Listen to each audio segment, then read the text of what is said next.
I had taken Connor and went down the road to the store right around the bend. She was walking the twins to the store. All of us were going to get a drink and a snack. So you And were already at the store when it happened? I apparently was at the store because it happened after I passed. I drove down the road and passed Mollie. She was pushing the carriage with the twins. It was one of those wagon strollers, and one end you pull the handle up and you push it like a stroller. The other end has a handle and you pull it like a wagon. She was pushing it like a stroller, and the twins were strapped in. There's no sidewalks, No, obviously, no but sidewalks. but there's also not a lot of traffic. I mean, No. not a terrible amount of traffic. So I'm sure No, she's it done it a it hundred times. varies. Like at rush hour, people are coming home from work, but there's for the most part there's not a lot of traffic. Most of the traffic is the farm tractors going down the road. So you're driving back and you see this. I drove back and I came up on the scene. It had already happened. The guy was gone. I got there ahead of the ambulances and the fire trucks and everything. And ahead of me was this man, which I'm going to bypass here.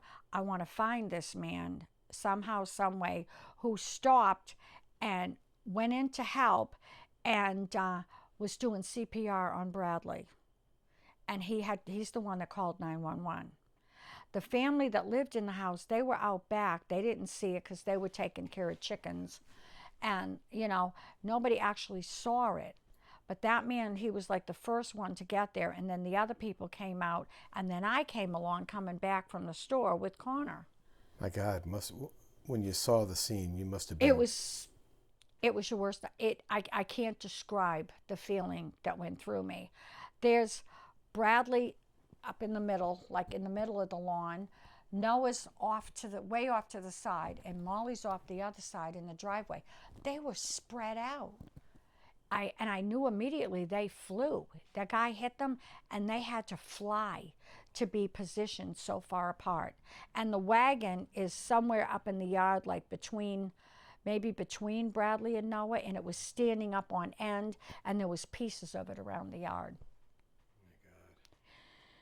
The shock was brutal. Yeah. When did you know Bradley was gone? Um, After a while, the ambulance and everybody showed up. All I know is all of a sudden I'm standing up. They had taken Noah, I think they had taken Noah to the ambulance at that point. I was hanging on to John, and all of a sudden I saw them put the blanket over Bradley's face, and that was it for me.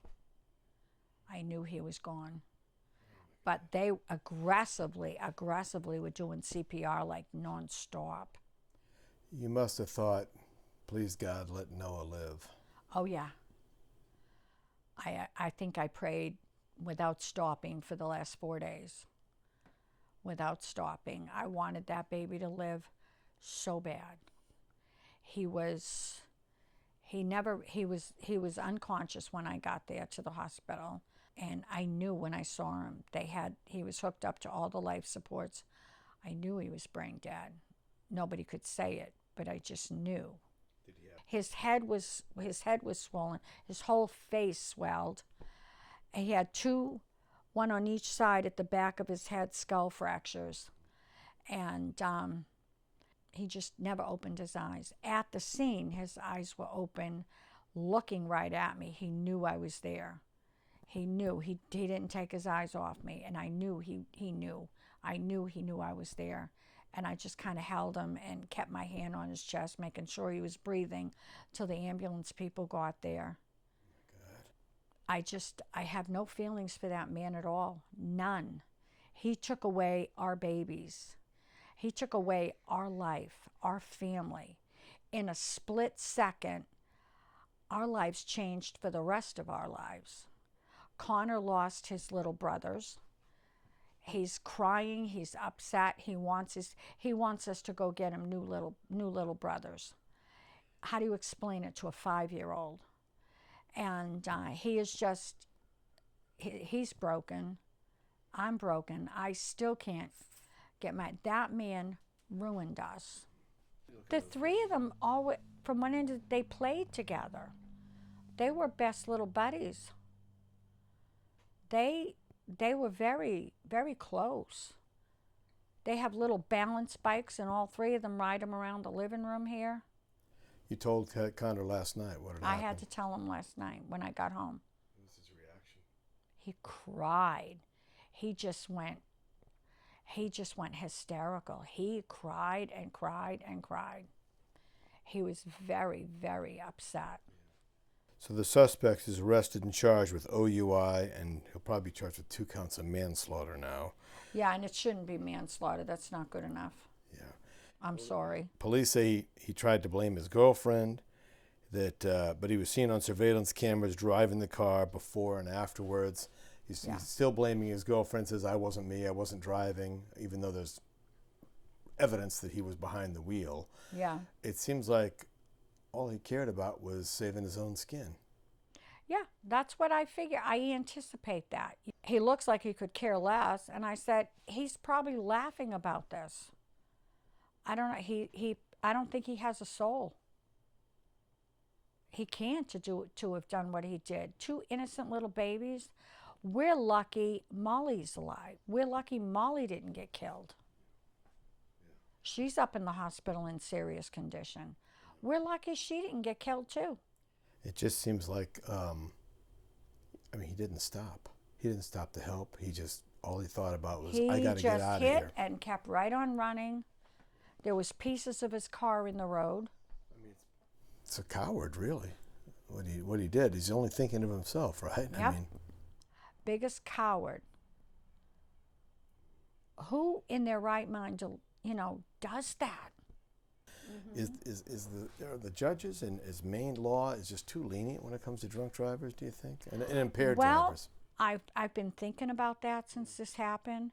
That man should be charged with murder, not manslaughter. This is murder. He murdered my babies. He murdered our babies, my little grandbabies. He murdered them. No matter how you slice it, he murdered them. Anything else you want to say about the suspect? I think we're done with talking. I hope he rots in hell. Bradley and Noah, from the photos that I've seen, they just look like such happy little boys. That picture that everybody is using is probably the most recent. They are very happy, normal 2-year-olds. They're active, they're busy, they love each other, they fight with each other, they bop each other off the head with their toys, they push each other down, they ride their bikes together, they follow each other around, they play.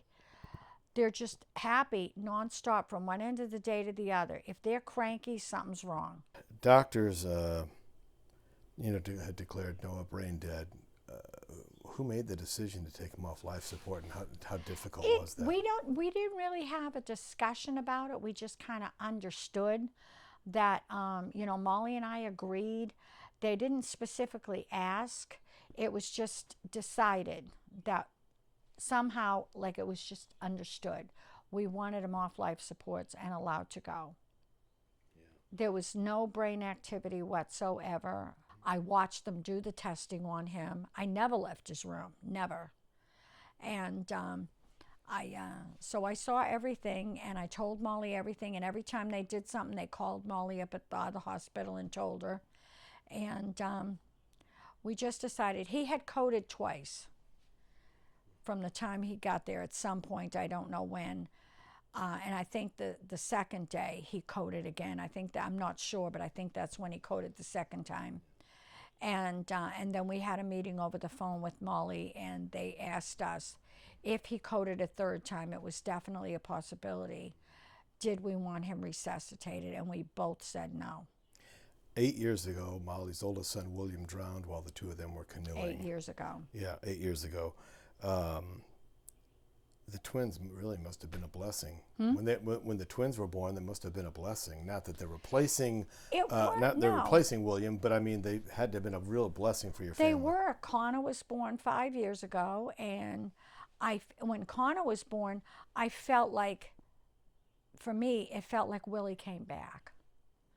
And then when the twins were born, Bradley seems to look more like Willie, but we didn't really talk that much about, whether, Willie's still very much a part of us, and but it was those two were just blessings. We didn't know if we were going to get them both. She had complications with, I think it was Bradley that there was a lot of complications with, and then when they were born, it was Noah that had complications. So we were in fear of losing them at that time, but they came through. The loss of one grandchildren is hard enough for any family. We've lost three. We have lost three. How do you even begin to cope with that? Let me tell you, I haven't yet. I really haven't yet. I don't think Mollie has either.